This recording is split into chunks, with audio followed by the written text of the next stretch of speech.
Chiclets fans, what's up? Biz here. If you're looking to rock some fresh new merchandise, head over to barstoolsports.com/chiclets. We got Pink Whitney stuff, we got golf gear, we got shot glasses, anything you can find on top of these bucket hats. Head on over. Yeah, you know, the game of hockey, it's the greatest game in the world. I encourage parents and kids. I mean, love it. I have meeting Muhammad Ali down here, being in the Rockstar video with Nickelback. I didn't realize that you were in the MC Hammer Too Legit to Quit video as well. I didn't even know that. Oh, okay. Well, maybe that was completely made up. That was a long then. weekend he filmed I didn't know I was in it. Okay, well, yeah, well, apparently that's what it said online, so maybe that's a lie. Well, maybe they used a clip or something. But my singing skills was only Janet directed me in the video I did for Nickelback guys, but that was fun actually.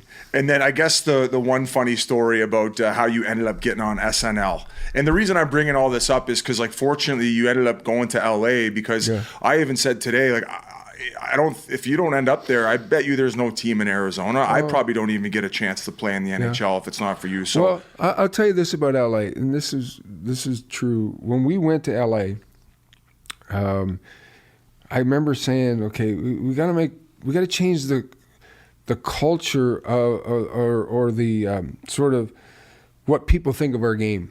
And so, I got in a lot of trouble over this. I came out and said we should ban fighting.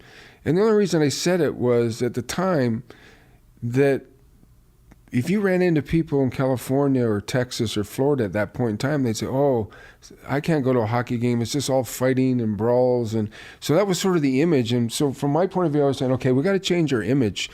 It's an art to be a hockey player. It's an art to take a hit. It's an art to get hit. Like, it's a physical game.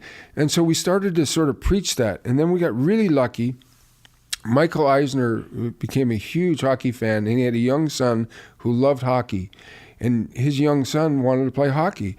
And the gist of the story was that Michael, after all these games, said, "I want to own a hockey team." And so he said to me one night at dinner, "I'm going to do a movie, The Mighty Ducks, and I'm going to have an NHL team called The Mighty Ducks." And I remember looking at him going, "I know you're Disney, and I know you've done well, but The Mighty Ducks in the NHL?" He goes, "I'm telling you, it's going to be huge." So timing was everything, right? And so Michael Eisner coming in, and then a guy named Gordon Gund, who owned Minnesota, moved them to San Jose and said, "Okay, I'm going to make hockey work here." And then Mario was in Pittsburgh, and Brett Hull was in St. Louis, and Yzerman was in Detroit, and Mark Messier went to New York. And so there was just this perfect storm of not only these guys were great players, but they had personalities and they knew how to sell the game, and people wanted to hear what they had to say. And so the game just started growing. So I was one piece of it, but everybody had a hand in that, and that's what's great about our sport. Wow. Did you ever feel like you were carrying the game, not just the LA market, but like, were you cognizant, okay, man, this could lead to like future franchises in these spots? Were you aware that might be a possibility? Yeah.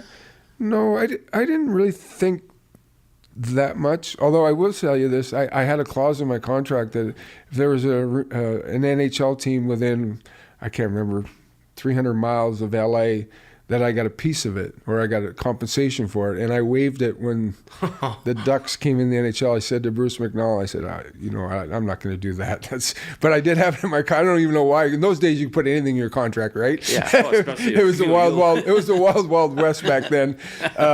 So no, I never thought that way because Bobby Orr and Gordy, who I idolized both of them, and Bobby Hull, they would always say, "Hey, there's not one guy bigger than the game. The game is the game. Nobody's bigger than the game." So I never felt just that total responsibility.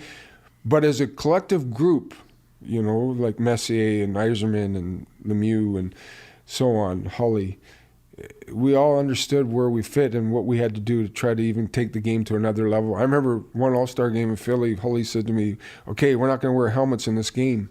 I go, "Holly, I don't wear a helmet anyway. Do you see my helmet?" He goes, No, we're not wearing helmets. This will be good for NHL." And so Holly played the whole game with no helmet. I said, "I'm not taking my helmet off. I'm going to wear that thing." And I don't need my dad coming down and yelling at me. I don't need my dad yelling at me, right?